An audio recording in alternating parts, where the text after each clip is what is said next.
recording. So Connie, we typically will have the live sessions gated within the SalesClass platform. Right now, everything is ungated for everyone. So are you okay with doing a Facebook live streaming to the SalesClass page? Do you think that might be okay, or should we not do that? Well, I'll do it. I've never done it before. Do I have to do anything different? Nope, I'm gonna set it up before we go ahead and start that. So before I go ahead and Sure. make you the host. Good morning, everybody. I hope you're doing well. Happy Friday.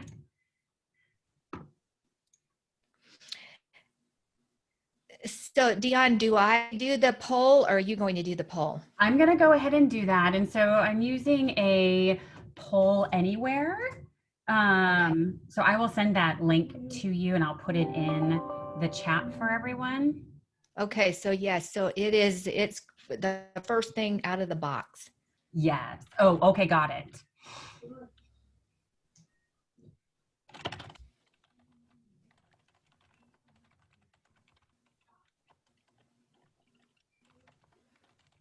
Good stuff.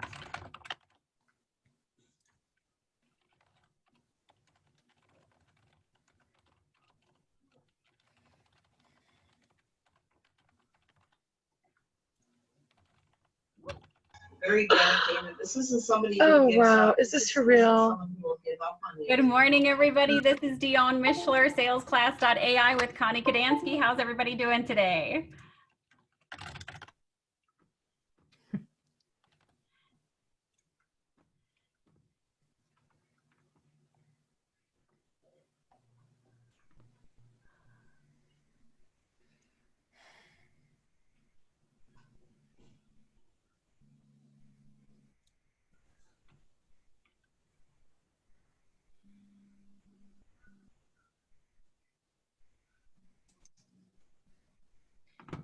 My chat looks different.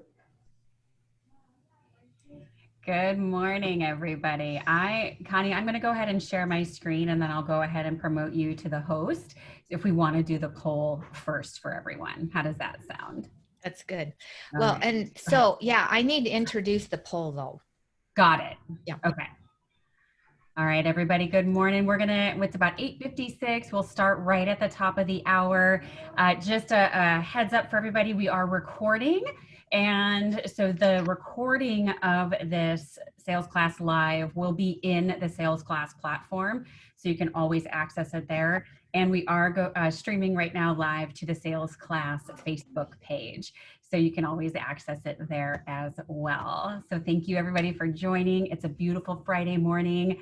I don't know about everybody else. I know time has this weird, eerie concept right now. So I feel like I have to remind myself and reiterate what day it is. Yeah. Yeah.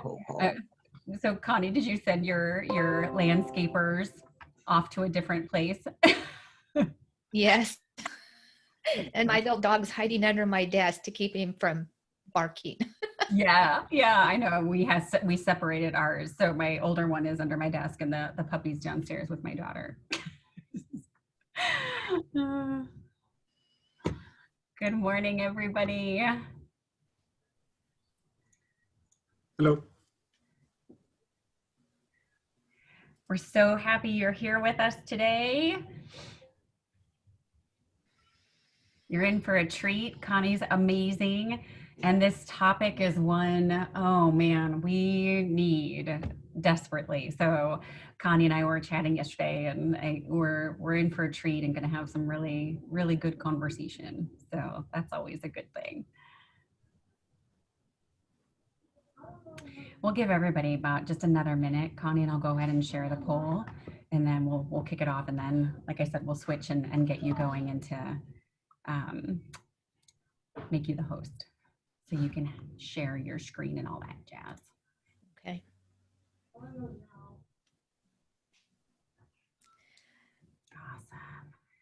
All right, everybody, we're going to go ahead and kick it off. Good morning or good afternoon, depending on where you are in the world and on the planet. I'm Dionne Mischler, one of the founders and co-founders of SalesClass, as well as I have the honor of being the CEO here with Connie Kadansky, who is an amazing individual with an amazing background, so many stories to share. We won't be able to cover them all today, but we are definitely going to talk on overcoming call reluctance. So we're going to dive into all of that in just a few minutes. So thank you again, everybody, for joining. So I'm going to share my screen, and I will also send a link to this in the chat as soon as I can. So Connie, good morning. Before we kick off, why don't you tell us a little bit about yourself today? Okay. And so are we going to do the poll first, or am I going to share first? Oh, I'm sorry. Wait, I thought you wanted to do the poll first. Yes, we do. Okay, I'm going to introduce this. So thank you for being here, everyone. And the pandemic has ripped the rug out of a lot of salespeople's prospecting. They haven't been able to do the road shows, the trade shows, the in-meeting presentations, etc. So we want to know where you are today. So as you sit here today, are you still shocked? Are you in denial? Are you frustrated and angry? Are you a little bit down and depressed? Or are you moved into experimentation, decision, and integration into your new reality? So go ahead and activate that poll and let us know where you are today. Yeah, absolutely. I put the link to the poll in the chat. There's also a way to text, and all of you'll be able to join via that text link as well. Dude, I am in a meeting. So good morning, everybody. And Connie, that's so interesting. So in some of your conversations, we'll kind of chat a little bit about this as folks are completing the poll. So again, everybody, the link for the poll is in the chat. I'm going to go ahead and type it again. I know if as you join, you don't always see the previous chats, but you can go ahead and text that as well. So I agree with you, Connie. I think there's so much good information about where's everybody at right now, given the current environment and situation. What are you are you seeing in your conversations with folks and companies that it's across the board, or what are you kind of seeing? Well, you know, I've been seeing companies that haven't really been impacted by it. However, some of their salespeople are still feeling depressed because their spouses, their children, their world in their external world has changed. And so even though it hasn't been disrupted sales-wise, so I'm seeing some of that. And then I'm also seeing people saying, you know what, I'm ready to move out of this. I'm going to get innovative here. So moving into more of learning, experimentation, and facing the reality and moving in a different direction that's going to give them what they need and what they want. Mm-hmm. Yeah, absolutely. Absolutely. So are you ready to close it out so we can see? And thank you. I think I had to hit activate again. So sorry about that, everybody. User error on my part. So we can go ahead and do that again. I thought I did click activate. So, oh my goodness, technology. You know, Connie, I would agree with you on that. And just kind of, you know what? Get off. Folks and seeing and stuff is definitely a myriad of different responses. And so, yeah, it's nice. Look at this. What do you think of this mix from our folks today? So experimentation. So it looks like you're in the right place at the right time. Yeah. Because timing is everything. So good to know. So thank you for that. Absolutely. So I'm going to go ahead and stop, and you all can keep responding to the poll. We'll leave it open, and maybe we can revisit it towards the end of our time together today. Okay, so we're ready for me to share my screen here? Absolutely, Connie, go for it. Okay, you're all seeing this. So yes, prospecting has changed. We're in the virtual world now, right? For most people. And it does feel like we're on a unicycle on a rope between mountains, juggling different balls. And so knowing that, how important it is to really, really work on the inner game, the prospecting. So we talked about the poll where you are. So just really quick, my first sales job, I was 5 years old selling poppies on Veterans Day, door to door. I never had more fun in all my life, more than my Pekingese puppy. And went on to sell newspapers and newspaper subscriptions. I think we need to mute everybody if that's possible. Yep, I'm going to get that out. Everybody, because yourself, okay? Go ahead. Go ahead and mute. Yes. Because you know what? One of the key determinants of a successful salesperson is they enjoy convincing somebody to do something. They enjoy it. And that's what my early experience was. And then I went on to sell different products, etc. And then in 1997, I encountered call reluctance as a salesperson. I did not know what was going on with me. I was motivated. I loved what I was doing. I was taking a nap at 2:00 in the afternoon. And this was before Google. And I put in a search engine. I don't know what I did, but I came up with the book, The Psychology of Sales Call Reluctance.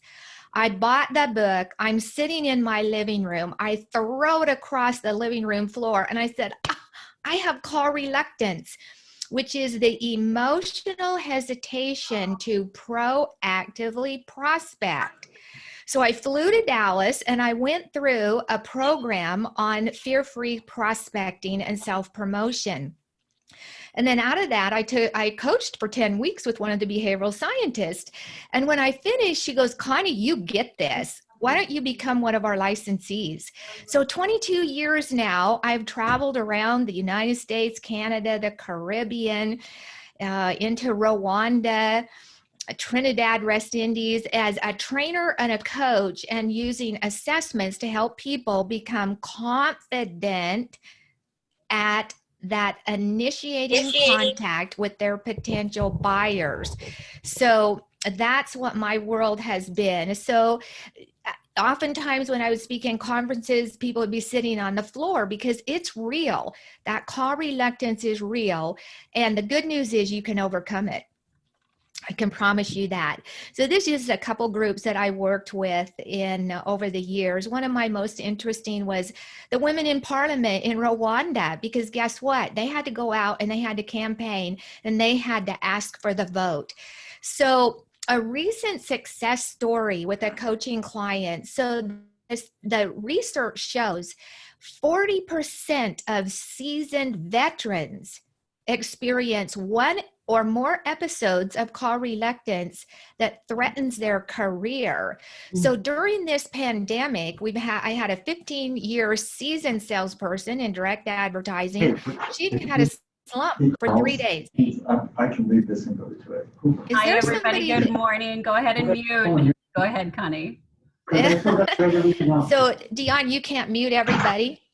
I can't because I'm not the host anymore. So yeah, I don't want to, I know you're in the middle of our discussion, so it's just kind of tricky right now. Okay, so I'm going to go ahead and mute all new participants. How's that? So, and then we'll unmute when we invite you to participate. So she had a 3-month slump of 0 sales, and she was thinking the same thing. Holy smokes, what am I going to do? After one coaching session, she sold 2 accounts, and then 2 hours after her second coach call, sold her third that put her into the premier category. So she's back on track. So that is possible to get back on track even when you're having a slump in this current reality. So you look at prospecting skills. 70% of the sale is engagement and discovering the need. I haven't had one sales trainer that says, oh, nope, that's not right. And so when you look at prospecting skills, it's the why, the what, and the how. And SalesClass platform has all of that for you. And to know, and you need to know that, absolutely. Today is about the who, the you, the integrator, the implementer, so that you can move forward. And that's why we're under the mindset category here today. So I'm not going to teach you how to prospect. I'm not going to teach you what to do, how to script. You will find that with other contributors on the SalesClass platform. So call reluctance, again, is that emotional hesitation to proactively prospect. And people go through phases here where oftentimes they're in denial, and then they become aware, I'm not in front of enough people. Then they get angry. They get angry at the current reality. They get angry that they can't go out and do a trade show. They get angry that the prospect is not picking up their phone. And then they can admit it. You know what? I admit I have call reluctance. I admit I am personally standing in my way. I'm hesitating. Then they start searching for solutions. And most likely that's where you're at today. You are searching for solutions. And then you move into observation and reorientation. I'm going to teach you ways to go about overcoming the call reluctance. And then guess what? You'll have that internal mindset shift, because it absolutely starts with mindset. So on platforms like SalesClass, you're going to get insights galore, and they're very, very valuable. 20% of your moving forward is the insight. And guess what? The rest of it is you actively integrating into your process, integrating what you're learning into your way of being, the way you show up. Because if you do nothing, you got an insight, you got an aha, you got a little bit of enjoyment out of that, but what actually worked? So today, one thing that you can actively integrate is, before you leave today, become a member of SalesClass AI, because I was there yesterday, and in 4 minutes, I learned something on Sales Navigator that I've worked with for 3 years I didn't know. So active integration. At the end of our program today, we're going to have to ask you to put in chat. So what's that one thing that you're going to integrate? What's the one thing that you're going to use that's going to help you get more confident and comfortable as you proactively initiate contact with your ideal buyer? So there are 4 stages of learning. Yes, we all know. The unconscious incompetent, you don't know, you don't know. Conscious incompetent, you know, you don't know. Conscious competent, I know, I know. And then mastery is you just go for it. You just do it. You are habitually moving forward where you want to go. So that's the stage that we all go through. And with the call reluctance is just moving into the very same thing in those stages of learning. So it all starts with mindset. The underlying mindset is what stimulates behavior.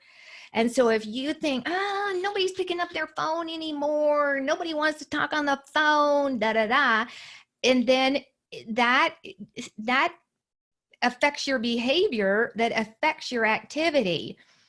So the underlying mindset is so important. And so what is mindset? So all a belief is a thought that you think over and over and over again. And whatever you believe you will create situations to validate that belief. So if you believe it doesn't work to pick up the phone, and by the way, telephobia is only one of the 16 types of call reluctance. It's one of the easiest to overcome. If you don't believe that it works, it's not going to work for you. There are people that will leverage their relationship. They get people to introduce them and refer them. And then there are salespeople that have referral aversion, call reluctance. They don't believe that people will refer them, right?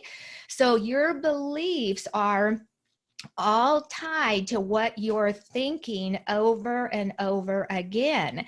And one of the exercises I work with my clients on to help them is to walk around your house and just hold your arms wide out and say, I'm welcome everywhere I go. I'm welcome everywhere I go, so that they can start owning that. It all starts there, and it becomes a belief for them. And guess what? It gets validated, because we can, yes, it's true, we can change how people respond to us. It's a mindset, absolutely workable and doable. Because once you get that underlying mindset around the prospecting, and it affects your behavior, and then you go and you move into the strategic activity. So your telephone can be your ATM machine. Now, am I telling you to pick up the phone and make 20, 30, 40 cold calls today? No. I believe in making strategic prospecting calls. I believe in using the digital tools at your best to help you engage in sales conversations. Also know that people aren't calling as much as they used to. And so when somebody actually gets a call or a voicemail, so yes, you have to learn how to do a voicemail that has a call to action. And then again, going into strategically sending a quick email. So you have to start being strategic as you figure this out. But it is effective to pick up the phone. I had a salesperson do it the other day, and we had a conversation, and guess what? I enrolled in her program. So it can be your ATM machine. So another component of call reluctance is where the mindset is, do you believe in your value? Do you believe that your product and service is an essential piece of the puzzle for your prospect? That they must have it. And when you have that belief, and that belief about you, your confidence will soar. So I have found over the years, the people that believe in their value as a human being and their product and service are always better performers. And so who depends on you to follow up? Who relies on you to do your job? How do you remind yourself that you are instrumental in fulfilling your place in this world? So that is an underlying mindset. And when you believe in your personal value and the value of your product and service. So let's just take a look at a basic sales model. So you identify prospects. You have to do that, right? Tools galore out there to help you to do that. And then you have to figure out how to initiate contact with these people. What's this buyer usually like? And then you introduce yourself. And then you get to have that sales presentation conversation, and then you influence them to buy from you. Step 2 and 3 is prospecting, and it's an emotional exercise. It's not an intellectual exercise. Yes, you need your intellect for the strategy and for the scripting. It's not an intellectual exercise. You can't think your way out of call reluctance. So I'm going to take a pause there. And Dionne, do you have any questions or anything, any chats that we need to be aware of before I move on? Yeah, thank you for that, Connie. Such amazing information. And so there's a lot of activity in the chat. So one of the questions I put in for everybody, we got some answers, was on a scale of 1 to 10, how much do you believe in your product or service, right? And so a couple folks came back and said 10, and some folks are coming back saying if you don't want to pick up the phone, you shouldn't be in sales, right? So I think that's always a good thing. And I think the other thing that you're talking about here too is that ownership and responsibility, right? So, and I think that's good too, where sometimes the call reluctance is, oh, I don't want to have to do that. Right? So it's kind of reminds me of my kids are like, oh, I don't want to have to brush my teeth twice a day. And I was like, well, you can do it 3 times a day. No, I'll just do it twice, right? So, and I always use the kid analogies because they resonate with folks. But, you know, Connie and I would love to hear from everybody in the chat. Where do you think your biggest breakdown is? Connie called out one of the 16 categories, right, of call reluctance. Where do you think you're at in that, and what do you think you can do about it? And what questions do you have for Connie? I'm just going to keep asking questions. So, Connie, I think this is amazing for sure. Okay, so moving forward. So call reluctance is an emotional threat. So fear, call reluctance is fear, and fear a mental response to a perceived threat. So in some way, people who experience call reluctance are perceiving it's going to be a threat to their identity, a threat to their ego. Oh, ouch, ooh, right? And so that's what it is. And it's a self-protective barrier. And so it's like, what am I protecting myself from, right? And so I just always like to go a little bit deeper into that so people can start thinking, yeah, what is it? What is it that is causing me to hesitate to move forward? So this is where awareness comes in.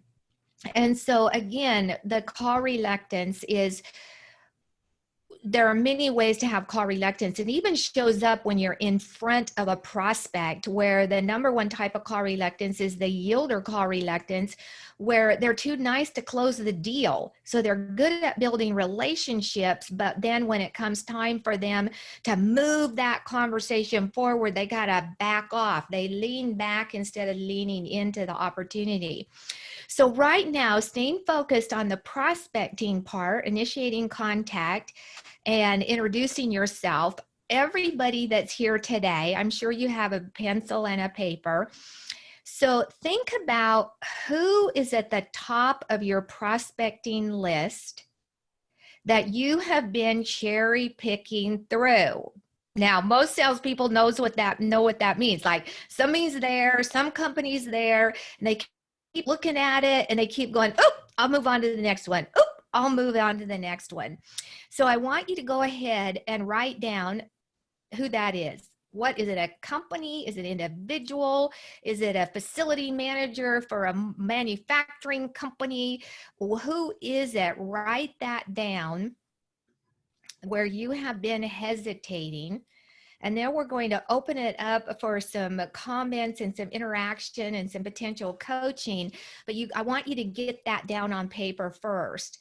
Once you get that down on paper, then I want you to think about when you're going to think about reaching out to contact them in some way. What is the first thought that comes to mind? And you think about that, you think, what is it? The first thought that comes to mind. So I am going to write that down first. You can have all your thoughts together and be coherent as you speak in the group. And I went ahead and I allowed so that you can unmute yourself. So who here is ready and willing to just step up and tell us who's at the list and that you've been cherry picking through? And when you think about contacting them, what is the first thing that comes to mind? And I'm going to stop share here. So who's up to participating? Connie, I can go. Okay, Chad. So who comes up? Well, I call lists instead of individual people because of the tech that I use. And the feeling that I get is that it's not going to be enjoyable. It's just a lack of enjoyment. I know I'm good at it and I know I'll get revenue out of it, but there's just this, it doesn't sound fun to me. Okay, that's a good one. And so it doesn't sound fun. And so when you get that feeling, what is the behavior that follows? So I'll have a block on the calendar for an hour and a half every couple of days. And the behavior is you delete the block.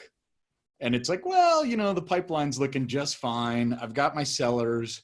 I'm the CEO. I don't really need to make calls because the business is doubled. So we're good.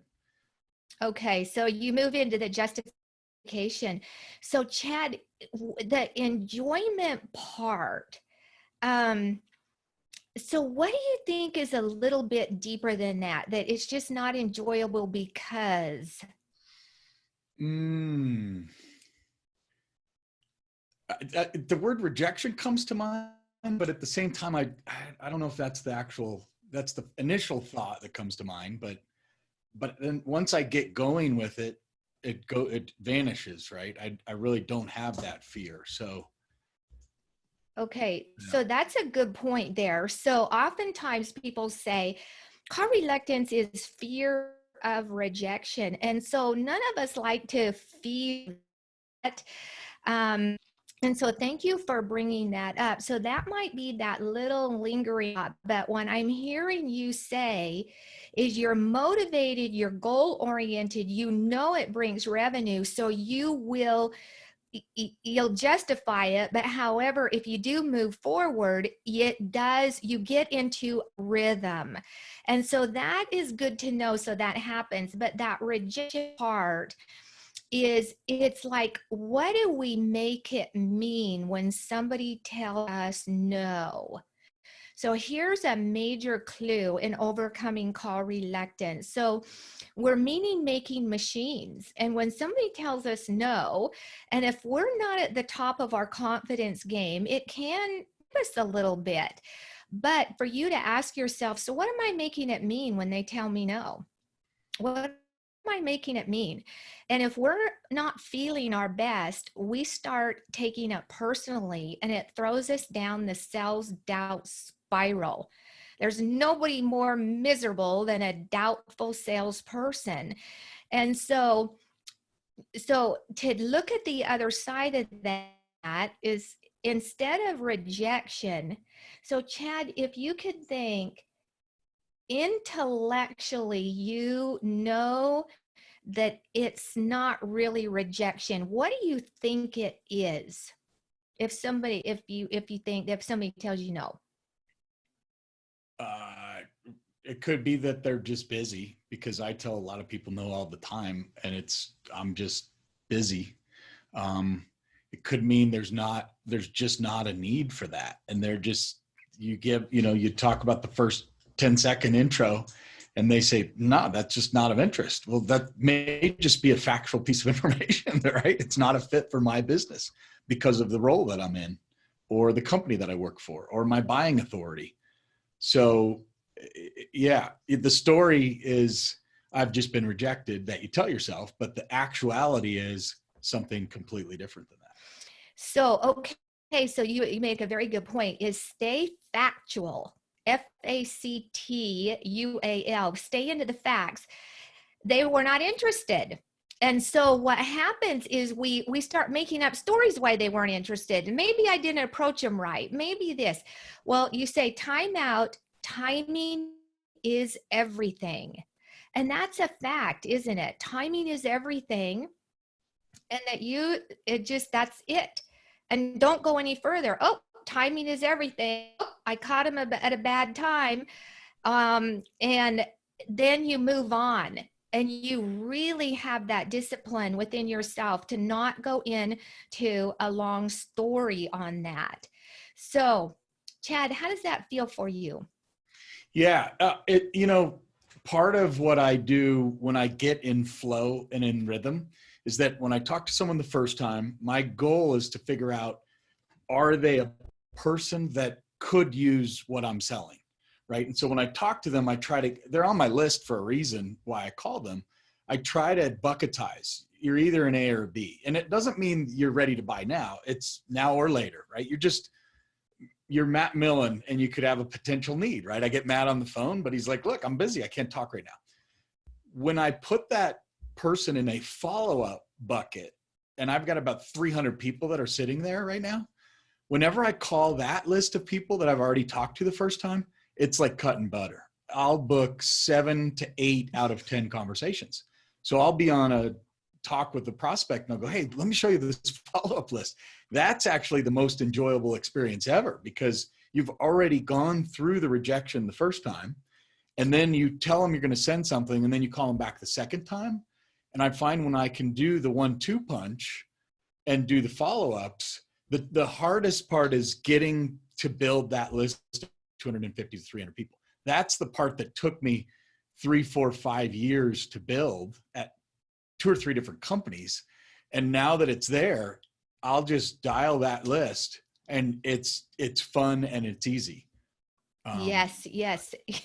So you have to be motivated and goal oriented to stay with that. And it's curiosity. And everybody, I work at companies where somebody has a script that just works for them. So they'll go, give your script to everybody else. And no, it doesn't work for anybody else. I mean, I just call up and say, I'm curious, how much focus and attention do you put on X, Y, Z? And they go, none, or sorta, or it's on my focus. And so you kind of get, and that's where you have to get good, strategic, and customize and curious in order to engage. So there's no one cut and dry. And I'm sure that a lot of the salespeople here know that. And so I think that's the fun part of figuring out and observing really what is working. So is the rest of you, if you would just put in chat, what are some of those things that come up for you when you think about prospecting that ideal prospect? What comes up for you? So go ahead and just put it in chat, because your freedom is in identifying the belief that is stopping you. So is there anybody courageous enough to just put that in there? So I've had salespeople tell me, you know what, I just don't like this. I hate this. This is no fun. I'm no good at this. So there's a lot of different things that come on. They'll come on here. So Rick Dirk said, I expect they'll ignore my voicemail. So why do it? Okay, excellent. So that expectation, they're going to ignore the voicemail. So just know that's one of those negative intruders. And it's interesting. Your voicemail did get their attention. And so there's another way that you can go. There's, just get creative. Oh, Dionne says, what if they say yes? And that's true. So the goal here is really be aware of that internal language, what's going on with you internally, and then how you're feeling about it. So your awareness is key right here. So aware of that internal conversation. We call that the self-talk. And it's kind of like that voice on the shoulder that they're having a that's saying, they already have another vendor that they absolutely love. Well, we're making up a story, right? We're projecting it on there. So are you seeing that there's a lot of different components here? So the number one, if you believe prospecting works, it works. If you believe that people will be receptive to you, maybe not the first time, the second time, the third time, they might be receptive to you the fourth time. Sometimes that happens with me, and where they get my attention. And it's really fascinating to see when you have a salesperson that is determined to get in to see you, how well that they will work with you. It was so interesting on LinkedIn. There was somebody that said he was a buyer at an organization. And he said, I reserve Friday afternoons to talk to salespeople that have talked to me and that want to talk to me. I reserve Friday afternoons because it's my job to talk to salespeople. So sometimes we think that salespeople, people are ducking and dodging us. And in reality, it's so fascinating. One year I was working with an organization here in Phoenix, and they admitted, they were a manufacturer, and they admitted that they lost market share. And so the CEO calls them in going, what's going on here? We lost some major market share here. And when they got to the bottom of it, they realized that a sales organization had been calling them about a particular technology that could have been useful to them, but they wouldn't talk to the salesperson. But their competitor said, sure, let's talk. They lost their market share. So those of you that are not only salespeople, but you're also buyers and salespeople prospect you, I would encourage you to open up, have a few conversations, because you might be missing out, because good salespeople educate. Good salespeople are fun to talk to. We can learn from them. So that's something to think of also, is that. So here's the deal. Stop the story. So the story I'm making up. So who here has a warm prospect gone cyber silent on you, where you just thought it was done deal? You just had to put the bow on the present and they went silent.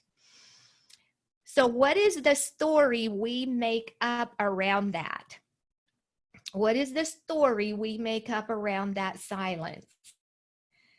So it is something to really think about. I had somebody that, financial advisor, that it was going to be a few $1 million, and the gentleman went cyber silent, and he was saying, oh, I made a mistake. The guy hates me. Come to find out, the man's mother died and he had to travel to Europe. And he was gone, and he came back and he goes, okay, I'm back. My mother died and we had all this stuff to do. So really be careful of that. And I had somebody who went cyber silent on me, and I just started following him on LinkedIn, and I would thoughtfully comment on some of his original posting. So he was buying insurance agencies throughout the country, and he'd say, we bought an agency in XYZ, and I would say, congratulations. Do you know, after doing that, somebody at his, and they're one of my big clients now. So there's a lot of different things that you can do to engage them and keep in touch with them. Is it always going to work? No. We all know that, but just be careful of those stories that throw us down the self-doubt spiral. So our body is our brain. We can't think our way out of call resistance. So it's body, emotions, and language. So I'm just going to share one with you. There are 3 others, but time today, and this is not a full-fledged organization. So when you're prospecting, you are determined, right? You are determined to engage somebody that you know that they could benefit from your service, right? And so you're focused on the goal. And the body needs to be flat on the floor. And oftentimes with salespeople, they're prospecting with their feet up on the desk and stuff like that. No, feet flat on the floor, full body posture. Open up your chest area. You're gonna sound different. That's why I believe in headsets and earbuds and not just holding the phone up here. But that's where the body comes in. And then the emotion is commitment. So commitment is demonstrated through actions rather than words. It's a skill that is learned. It's making a promise to yourself. So I have salespeople say, I make 10 before 10, 10 calls before 10, 5 before 5 or something like that, where their head's not going to hit their pillow unless they make those proactive conversations. Now, here's what helped the 15-year seasoned salesperson that had such success from the coaching that I talked about at the very beginning, is the language is, it's not about me. So when we have call reluctance, we're making it about us. But to be able to just remind yourself when you're picking up that phone, it's not about me. It's not about me. Hey, it's not about me. I have a lot of value. This call is not about me. And, you know, that's the power of customization. She grabbed onto that and just took off. It made so much sense to her because she had been taking it personally and, you know, just kind of going down that self-doubt spiral. So I will pause there. And Dionne, are there any questions, comments? Let me ask one quick question, Connie. Okay. I've been having a few customers work on voicemails lately. So one customer sent theirs over and it was amazing. It was vulnerable. It sounded like a real call and a little bit of hesitation, and it was human being, right? And she ended up selling $10 million worth of stuff from her voicemail. Literally, they sell masks. And they did this right at the start of COVID, and they sold $10 million from this one person, just from a voicemail to 1,200 chief procurement officers. Amazing. Then more recently, a couple of customers have sent the audio, and it's like, hey, this is Chad Burmeister, and I'm calling to let you know that we do pipeline management, accelerate. It just sounds like cheesy voice rather than real voice. How do you coach people? Because I'm sure you've had 22 years of these conversations. How do you coach people to be a person rather than the radio voice person? Yes, thank you for that. I actually encourage recording and listening to your voicemail. And the most effective voicemail I've received recently is that, Connie, I'm looking at your website and I'm noticing. And that means they were looking at my website and they noticed, and I'm like, holy smokes, they knew what they were, who I was. And so it's having a conversation, yes. And then also this is, you know, with people, and we're getting into the how, but that's okay. The biggest mistake that salespeople make with voicemail, they don't have a call to action. What's the call to action? And as the call to action is, please give me a call back at your earliest convenience. One time I had a voicemail like 5 different messages, and the person that said, call me back at your earliest convenience, I called him first because he told me to. And I'm a salesperson, right? And I noticed it. I appreciated it. So Chad, with that, how do you work with people on constructing those voicemails? I love what you just said. I mean, that's a multi-million-dollar takeaway right there. I'm looking at your website, and you could even fill in, I'm looking at your LinkedIn profile, and because of that, this is why I've reached out to you. Yeah. And you know, another one is, I am working with several companies similar to yours. And if you have the ability to name those companies, some people do, some people don't, that is credibility and that is social proof, where I'm working with several companies similar to yours. And it's like, oh, I'm going to lean in. What are other companies doing here, right? And so that is another good way to add the credibility. I'm working with several organizations, you know, so you can take that and run with it. Yeah, and if I go back 25 years to the training on that, I would have done it wrong, because tone and dialect, to me, the way you say the word several, like, is so important, right? If I just read it and said, hey, Connie, this is Chad. I'm working with several companies like ABC and XYZ Co. And I'd really love to get some time with you to see if we can impact your revenues like we did with those other companies. That's not good. Now, the same words could be used. Hey, Connie, Chad Burmeister, CEO of ScaleX. I've looked at your profile and I got to tell you, I'm working with so many companies that are just like yours. And then you list the company. I think the tone and dialect is equally important as the words that are being used in the sentence. Yes, yes, yes, yes. And so you're leaning into the conversation, and always remember you're talking to people. And I mean, how many of you leave a voicemail and you listen to it? I've re-recorded that thing 5 or 6 times. And if you're not doing that, you better do it, because it's the tone. And I'm going, holy smoke, I'm talking to her, too high. And then you kind of go. And I mean, I made a boo-boo one time. I mean, it was a terrible mistake. And then I thought I was going to be able to listen to the recording. And I hit that pound sign and it goes, your voice, it was sent, your message was sent. And I'm like, oh no, oh no. I mean, that happens to us, right? And it's like, okay, he's 1 in 300 million. I kind of messed up today. And I actually called back and apologized. I never heard from him again, but see, that happens. And we're all experimenting. So thank you for that. Are there any other questions? And then I'm going to move in here. Oh, now I'm going to preface this. So I've already told you, you can't think your way out of call reluctance, right? And one of the prescriptions for call reluctance is olfactory sensory injection. Now, I'm going to tell you this, those of you that go, what? I've had 5 former military fighter pilots, and they're competent people, right? They retired from the military and they went into sales. I worked with them, and this was the prescription that helped overcome call reluctance.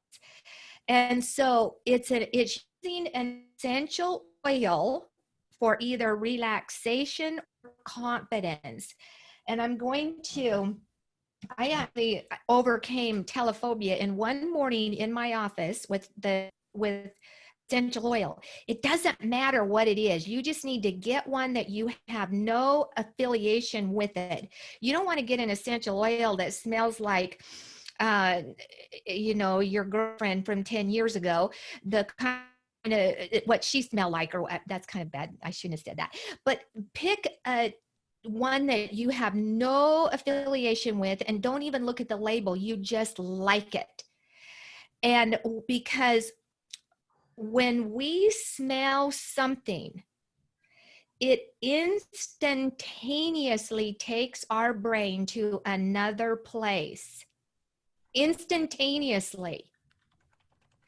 And so when you work with an essential oil, now you have to follow a process here, and I'm going to give you the resource, then that you can use it. And I have had so many salespeople. Now, you have to have a good sense of smell.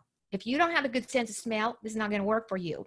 If you have a good sense of smell, it works for you. I had a client that loved golf. He found an oil that smelled like cut grass. And so he loved it. He would just smell it and instantaneously take you away from the negative intruders. So is that making sense? Absolutely, Connie. So I agree with you, right? So for those of you, anybody else, raise your hand, use the reaction buttons, right? So my son is on the autism spectrum, and there's actually aromatherapy for that, right? And so it's true, right? They actually make candles that smell like bacon.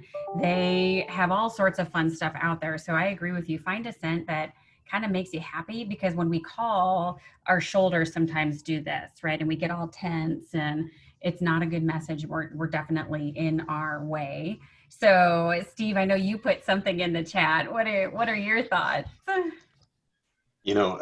If I had just put Play-Doh smell, because every time I smell Play-Doh, it reminds me of when I was 5 years old and played with Play-Doh, and that smell just brings you right back, right? Yeah. But I really like what Connie's saying. For me, it's spearmint. If I smell spearmint, it puts me in a totally different zone. And it's one of our most ancient senses, and brings us back to that reptilian part of our brain, which is where flight, fight, or freeze lives, right? It can break you out of that cycle right away. So yeah. Thank you for that. And then what happens when you get your essential oil, and when you have a success, Like I've had some incredible success recently. I mean, and when I do, I grab my essential oil and I smell it and I'm like, and so I'm affiliating my success and integrating that success with my essential oil. And it actually just, it raises my energy. And sometimes I get a little too energetic, right? And so that's how you use it. And so it is a really, really powerful way because, and it's proven, I mean, it's proven, you know, they made a bowling ball. I read this in the Wall Street Journal. They made a bowling ball that had a scent that when people brought that ball up to their face, right? And so they've done that. And you know that Marriott hotels, et cetera, put that. So anyway, if you have a good sense of smell, this is the book that is written by the people that I'm affiliated with out of Dallas, Texas, the behavioral sciences. And it's on page 218. It's a step-by-step process. You can buy this on Amazon. And so you do have to follow it step by step. I gave you an overview today. And if it really works for you, that book is worth it to you to be able to do that. So in finishing up here, before we take away, and we do want to hear from your takeaways. So accountability is one of the most misunderstood concepts in business and life. It is not something you can or cannot impose. It is taking ownership, right?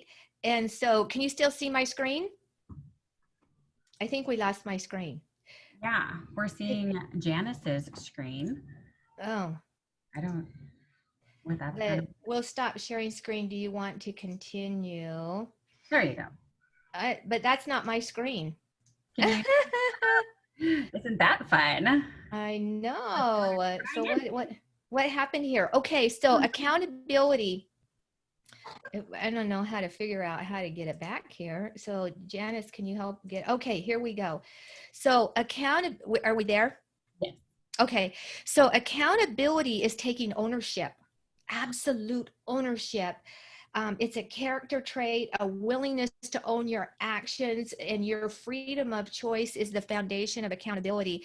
Become a member of SalesClass AI today. Yesterday, in 4 minutes, I learned something that is going to help me identify people on Sales Navigator. And I can guarantee you it's the most relevant material of world-class leaders in the sales world. So check it out. It will lead you to where you need it to go. You take an assessment up front and you say, what do I need today? And yesterday I go, I need digital marketing help. For crying out loud, it popped up digital marketing help, and I was able to choose one of 4. So that's the value of this today. Invest in the car reluctance assessment. There are 16 types. Find out what's causing it and what's underneath it. Keep a daily scorecard. You have to keep a daily scorecard. And you know what else I have found is video record your progress. Even if you're the only one that watches it, video record it and say, this week I did this and this and this, and this is what I learned. Have a video recording and even share it with one of your friends or something else, because it helps that accountability. Find a pair partner to practice with so that you really, really practice where you need to practice, and record your own voicemail. Say, would I listen to that? Would I answer that? Do I have a call to action? We have all the tools to do that. Athletes do it. Salespeople are performers. Make it fun. Just like Chad said, it's no fun when I think about it, but make it fun, chunk it down, get her done early.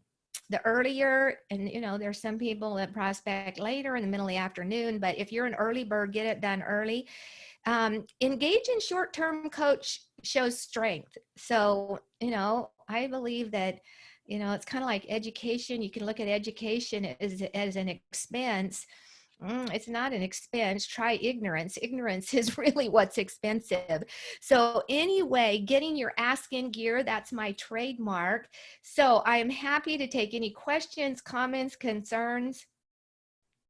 No complaints. Well, I'll take it. I love the get your ass in here, and thank you. And I agree with you. I think it's important to take that deep dive. And so I had put in the chat for everybody, what are some of your top takeaways?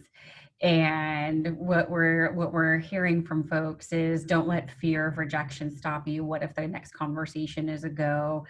And I agree with you, Connie. So years ago, I did door-to-door sales basically for a staffing firm. I was running a branch up in Seattle. And that was what my VP was like, okay, well, how many doors do you knock on before you get a yes? So you have to kind of know your numbers and your ratio. Sheldon is saying, humanize your voicemails, be vulnerable.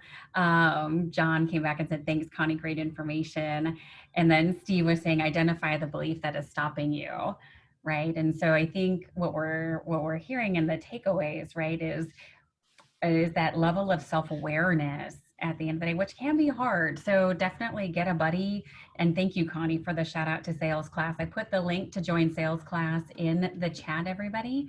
So I would check it out. The SalesClass live sessions are ungated right now. They will be held within the platform starting in October. But right now, your first month is $1 to join the platform. Check it out. Take a tour.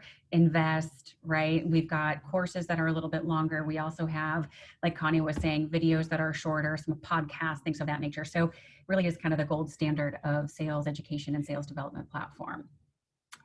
We're hearing, don't take it personally, Curtis. Yes, it's not about us. Yep. And yeah, Yuri, practice. I agree with you, Connie. Leave your voicemail, hit pound or star. Hopefully we get the right one, right? Yeah. Anybody else? Yep.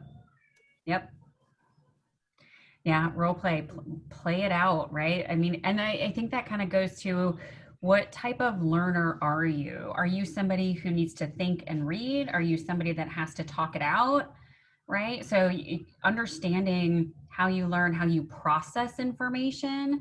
Right. So to what Connie was saying, this is the who conversation. This is understanding how we kind of have our best version of ourselves show up in order to bring it for our customers. Right.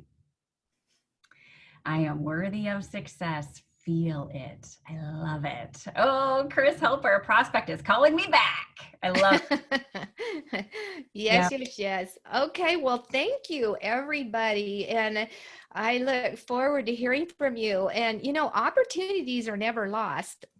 They go to the people that are out there and being visible and showing up and creating value and usefulness for their prospects.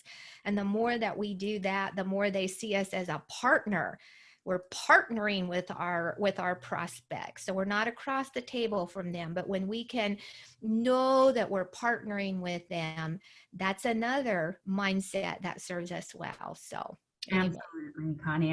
I agree with you. Feeling that worth, right? And that confidence at the end of the day. And it's okay for people to reject the idea. We have to understand that they're not rejecting us. So everybody, we are in community here, and thank you for joining today. I did create a LinkedIn event, so you'll be able to connect with individuals there. I encourage you, do some follow-up, right? Practice on each other. We're all in the same boat, and this is kind of a safe space. So, and make sure you connect with Connie on LinkedIn. I would subscribe to her blog. Just connect with her. So many great ideas and tips and stuff. If you need anything from me or Chad Burmeister, we are the co-founders along with Gerhard from Selling Power of SalesClass. Please feel free to reach out to us. I also have Inside Sales by Design. So we've got a lot going on these days, which is awesome. So Connie, thank you so much for joining today. We really appreciate it. And everybody, I hope you have a wonderful rest of your day. Get after it, make your phone calls, and we wish you all success. So thank you. And just one more thing, the day before a holiday, people are in their office, and so you can reach them. Today is the best day. They're getting everything cleared up before they go and have their backyard barbecues. Absolutely. It's true. Okay. So long. Thank you. Bye-bye.